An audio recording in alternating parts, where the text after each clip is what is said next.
Well, today marks the Olympic Day. South Africa joins the world in celebration ahead of the Paris 2024. SABC News reporter Thabiso Sithole, as well as video journalist Gqabi Njokweni, are covering the story at the Olympic House in Houghton. And we now cross over to Thabiso Sithole. Thabiso, once again, good morning. Who are you standing by with?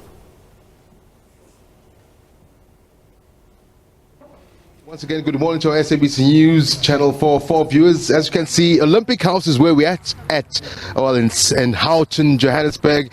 And it's the thing of dreams, if I can call it that, Aldrin. If you're an athlete, if you're an Olympian, this is where it all begins or all starts and ends. Joining me now is a man who needs, I think, no introduction, but I'll introduce you for the sake of our viewers. Former Bafana Bafana captain Aaron Mokoena, a legend of South African football, a legend in South African sports. Aaron, today, as we see some athletes going in, come to celebrate such a big day, momentous occasion, if I can call it that, the importance of having a home such as Olympic House. As somebody who's run out there wearing the green and gold of South Africa, I'm sure it makes you want to put those cleats back on. Morning to the viewers. As you said, the fact that one have been there, right now actually what comes to my mind is 2000 Sydney Olympics, where this house played a massive part in that event, and as a team. As a Look team then, we didn't disappoint. We went out there and we have beat Brazil. So, it's a big day. It's a big day, International Olympic Day. Once you've been there, you would get it. You would understand that from the dusty streets, from whatever background you come from as a youngster, boy or girl, whether you've been brought up by a single parent, no parents, it is possible. It's how much you want it. That's what I always say. Thinking big, as one have, and ticking boxes. So this day actually is a day that I didn't have to miss. Yeah. And the fact that the house have invited me, it means a lot. Yeah. We're going to turn our back to the camera. I know it's not done as we take a walk, but for our viewers, just look behind us. On the back of Aaron, let's move. That's the theme of this year's Olympic Day. And the back of me, of course, celebrating South Africa and the Olympics as it were. You mentioned 2000, Aaron. In the year 2000, I remember well, Sydney, Australia. I was there with you. There's a match that, for our viewers, I think it still rings very deep in all of us. You took on the mighty Brazilians. Yeah. Tell us a bit how it happened. I'm not going to say what happened. Yeah. I want you to narrate the story because you pulled off one of the greatest South African victories at that time. Yeah. Then the coach was Shakes Mashaba. Everyone should know who Shakes Mashaba is. One coach that I think has been a father figure to most of the players. He was our coach then, and we had to play Brazil with the likes of Ronaldinho's.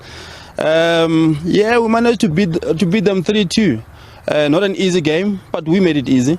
It looked easy from a distance, but for us actually we knew that beating Brazil, it takes it's a mountain to climb, and we had to plan properly, of which is what exactly we did, and execution was absolutely tremendous. So that for me, I think, is a day that again I would never forget. Yeah.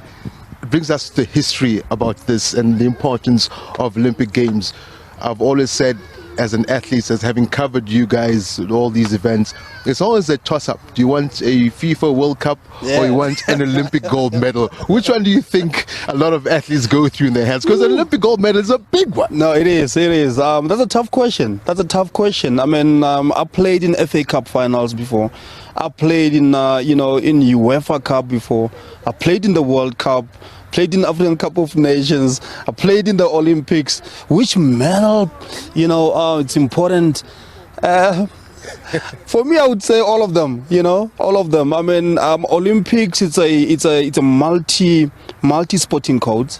World Cup is the highest. It's the highest pillar, I would say, of football. Once you play in Wembley, where everyone in the world who's watching the game against Chelsea. Once you play in Champions League, it's also important. I think all of them, really. For me, I think all of them really they absolutely means a lot. Obviously, when we talk about Olympics, we're talking about sporting codes where, as a high jumper, you win a gold medal. It means a lot. Yeah. As a footballer, I win a gold medal in football. It means a lot. So yeah, I would probably say really, they all mean a lot. It's whether you become a winner or not. Yeah. Let's wrap it up quickly, but before we go, you mentioned World Cup. Later tonight, Banyana, and to our viewers, that squad going to the Women's FIFA World Cup in Australia and New Zealand will be announced. That will be around 1900 hours. Definitely SABC News will be there. Desiree Ellis, a huge job ahead for her and that team, but the first hurdle has been jumped. Yeah. We're at the World Cup. Yeah. World Cup is where you want to be, you know, as you rightly said. The girls and obviously technical team and Desiree, they've done well in Africa. Now it's rubbing shoulders with the best. And where do you find the best? You know, globally. So they're going to the world now, to the World Cup. They know, especially Desiree knows how much it takes. You know, I'm sure the squad that is going to assemble a squad. It's going to it's a tough one for her, but it's always good as a coach to have such a headache, to choose from the best. The squad that is going to assemble, she knows that it's going to be a squad that will have to, you know, make South Africa proud in the World Cup. And the only thing that I can say, obviously from myself and scouting department at SAFA, it's all the best. You have prepared. SAFA gave you guys, you know, everything that you would need to do well in the World Cup. And I've got no doubt, you know, I'm your number 12, and so I'll go out there, do us proud. And I'm sure that you can do it. You've been there before. You know how it is. And you know that to be the best, you need to beat the best and rub shoulders with the best. Girls, go and make us proud. Bazo, thank you very much indeed for joining us, former Bafana Bafana captain. As you heard, Olympic House is where it's at. Dreams are made. They start here. They don't end here most of the time, but they do if you win a medal, because in the room to the right of me there, that's where we'll go in a bit later. Somewhat of a library. We'll see all the medals that are up in offer from way back. History of South Africa at the Olympic Games is in there. I'll take you through that a bit later on. But as you can say, 399 days to go before the Paris 2024 Olympics. The countdown continues as South Africa celebrates World Olympic Day.